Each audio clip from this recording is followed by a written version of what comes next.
मैं कल्पेश कांतिलाल मौजी आपका नटवादकर ए क्लास में हार्दिक स्वागत करता हूं।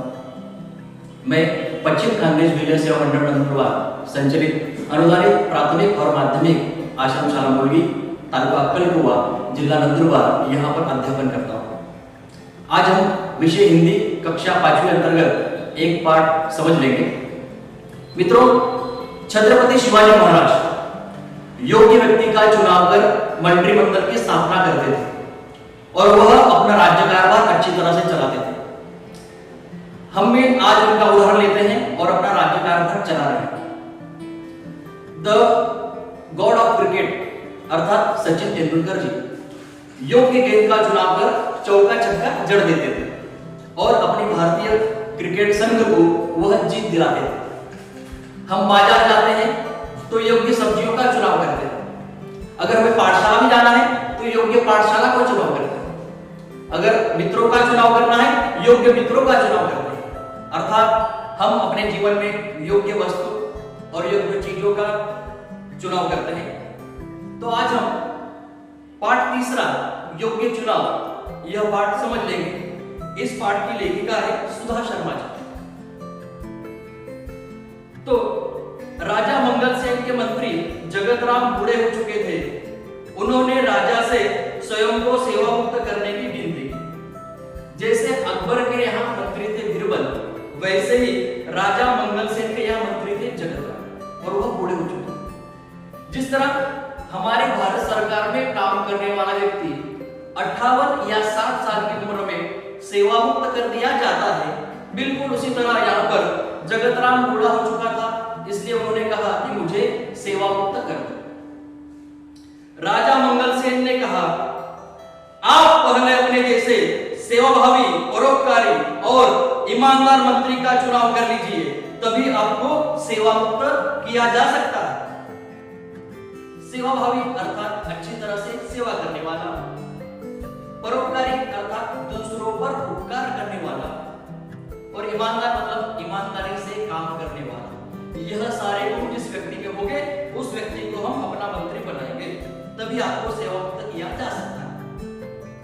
जगतराम ने आदेश दिया, राज्य में ढिंढोरा पिटवा दो कि राज्य के नए मंत्री का चयन अगले गुरुवार को किया जाएगा। इस पद के इच्छुक 11 बजे राज दरबार में पहुंचे। हरकारे गांव-गांव ढिंढोरा पीटने लगे। हरकारे अर्थात ढिंढोरा पीटने वाला व्यक्ति, जानकारी देने वाला व्यक्ति। ढिंढोरा पीटना यह एक मुहावरा, तो इसका अर्थ हम समझ लेंगे। ढिंढोरा पीटना अर्थात जानकारी देना। अब इसका हम वाक्य में प्रयोग करेंगे। 10वीं कक्षा में दिनेश का प्रथम क्रमांक आया और उसने गांव में ढिंढोरा पीट दिया। क्रिकेट खेल में भारत ने पाकिस्तान को मात दी तो बच्चों ने गांव में ढिंढोरा पीट दिया। इस तरह हम ढेर सारे वाक्य बना सकते हैं। तो जगतराम का आदेश था, ढिंढोरा पीट दो, अगले गुरुवार को नए मंत्री का चुनाव होगा, और ठीक 11 बजे राज दरबार में लोग पहुंचे। चयन वाले दिन राज दरबार की ओर जाने वाले मार्ग पर सुबह से ही नवयुवकों की भीड़ लगी थी। सैकड़ों की संख्या में युवक राज दरबार की ओर जा रहे थे। देखो, जैसे हम देखते हैं कि हमारे देश की आबादी, भारत की आबादी, जनसंख्या दिन ब दिन बढ़ रही और नौकरियां कम है। जहां कहीं भी नौकरी निकलती है तो वहां भीड़ लग जाती है, लंबी लंबी कतारें लग जाती है। तो बिल्कुल उसी तरह से मंत्री बनने की चाह रखने वाले लोग राज दरबार की ओर जा रहे थे। रास्ते पर भीड़ लगी थी, सैकड़ों की संख्या में लोग जा रहे थे। इसी रास्ते पर एक तरफ एक वृद्ध हताश सा बैठा था।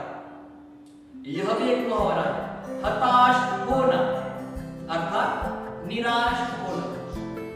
इसका भी हम वाक्य में प्रयोग करेंगे कि हताश होना, निराश होना। वाक्य में प्रयोग। 12वीं कक्षा में तेजस को कम अंक मिलने पर वह हताश हो गया, नाराज हो गया। नए कपड़े न खरीद देने पर सीता हताश हो गई। इस तरह हम इस मुहावरे के कई वाक्यों में प्रयोग कर सकते हैं। उसकी बैलगाड़ी का एक पहिया रास्ते के किनारे कीचड़ में फंस गया था। से निकालने की कोशिश की, पर वह असफल रहा। देखो, वह वृद्ध हताश क्यों बैठा था?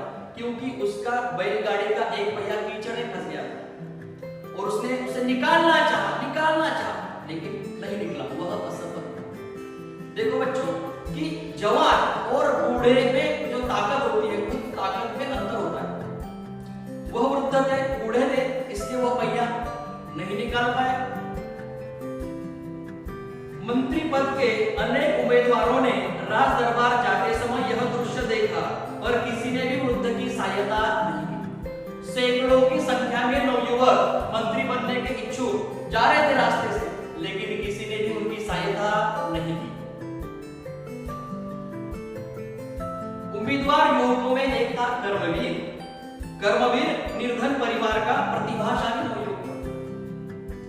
देखो, निर्धन अर्थात गरीब और प्रतिभाशाली अर्थात गुणवान। तो उन उम्मीदवारों में कर्मवीर था, निर्धन था, लेकिन कैसा था? प्रतिभाशाली था। वह तेजी से राज दरबार की ओर जा रहा था। उसे भी मंत्री बनना था, वह भी तेजी से जा रहा था। उसी समय बैलगाड़ी वाला वृद्ध एक बार फिर पहिया कीचड़ से बाहर खींचने का प्रयास कर रहा था। जिस समय कर्मवीर राज दरबार के मार्ग पर जा रहा था, तभी वृद्ध वहां से उठे और उन्होंने फिर से अपने बैलगाड़ी का पहिया कीचड़ से बाहर निकालने का प्रयास किया। यह दृश्य देखकर दरबार पहुंचने की चिंता न करते हुए कर्मवीर सीधे कीचड़ में उतरा। जोर लगाकर उसने बैलगाड़ी का पहिया कीचड़ से बाहर निकाला। देखो बच्चों, मैंने पहले कहा था कि युवक मतलब जवान और वृद्ध में उनके ताकत में अंतर होता है।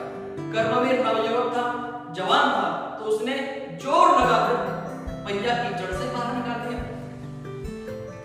वृद्ध ने उसे ढेरों आशीर्वाद दिए, फिर इनाम में कुछ रुपए देने चाहे, पर कर्मवीर ने मना कर दिया, नहीं नहीं, मुझे रुपए नहीं। देखो, जिस तरह हम घर पर काम करते हैं, हमारे दादा दादी नाना नानी अगर उन्होंने कुछ हमें काम सौंपा है, हमने काम किया, तो वह भी हमें आशीर्वाद देते, कभी कभी बदले में कुछ रुपए भी देते हैं। बिल्कुल उसी तरह उस वृद्ध ने कर्मवीर को आशीर्वाद दिया और इनाम में कुछ रुपए देने चाहे, लेकिन उसने विनम्रता के साथ मना कर दिया, नहीं चाहिए। देर हो जाने की आशंका से भागते दौड़ते कर्मवीर दरबार पहुंचा। वह हाँफ रहा था। देखो बच्चों कि हम भी अगर कोई ज्यादा काम कर लेते हैं या कभी हम दौड़ते हैं तो हम भी हाँफते हैं, तो बिल्कुल उसी तरह कर्मवीर हाँफ रहा था, क्योंकि उसे लग रहा था कि मुझे देरी हो जाएगी, राज दरबार पहुंचने में देरी हो जाएगी, मुझे मंत्री बनना है। इसलिए वो भागा और दौड़ा, इसलिए वो हाँफा। उसके कपड़े कीचड़ से सने थे। सारे उम्मीदवार उसे देखकर हंसने लगे। क्यों? क्योंकि कर्मवीर के कपड़े कीचड़ से सने थे, सारे हंसने लगे। तभी बैलगाड़ी वाला वृद्ध भी वहां पहुंचा। वह वृद्ध कोई और नहीं बल्कि स्वयं मंत्री जगतराम। देखो बच्चों कि जो वृद्ध राजमार्ग के रास्ते के किनारे उसकी बैलगाड़ी का पहिया फंसा था कीचड़ में, जो वहां पर बैठा था, वह वृद्ध बल्कि कोई नहीं बल्कि कौन था? मंत्री जगतराम थे। उन्होंने सारी घटना राजा को सुनाई कि किस तरह मैंने वृद्ध का पहराव किया था, रास्ते के किनारे बैठा था, सैकड़ों उम्मीदवार राज दरबार की ओर जा रहे थे, किसी ने मेरी सहायता नहीं की। सिर्फ और सिर्फ कर्मवीर यह व्यक्ति है, कर्मवीर यह नवयुवक है जिसने मेरी सहायता की। फिर जगतराम ने राजा से कहा, महाराज, कर्मवीर में वह सारे गुण हैं जो राज्य के मंत्री के लिए आवश्यक है। सारे गुण, वह परोपकारी है, दूसरे का दुख देखकर वह दुखी होता है, उसे सहायता करता है। तो मंत्री बनने के लिए जो गुण चाहिए, सारे के सारे गुण इस कर्मवीर में मौजूद है। सारी बातें जानकर राजा मंगल से बहुत प्रसन्न हुए। प्रसन्न होना था खुश होना, खुश हो गए। उन्होंने कहा कि जो सामान्य आदमी की पीड़ा से दुखी होता है, उसे दूर करने का प्रयास करता है, वही राज्य के ऊंचे पद पर बैठने का अधिकारी होता है। जगतराम जी ने योग्य व्यक्ति का चुनाव किया है। आज से कर्मवीर राज्य के नए मंत्री हुए। कर्मवीर के कर्म से वह राज्य का नया मंत्री बन गया। राजा ने घोषित कर दिया कि आज से कर्मवीर राज्य के नए मंत्री। तो यहाँ पर यह पाठ समाप्त होता है। इस पाठ से हमें सीख मिलती है कि हमें भी अपने जीवन में योग्य व्यक्ति का चुनाव करना चाहिए, योग्य वस्तु का चुनाव करना चाहिए। हमें भी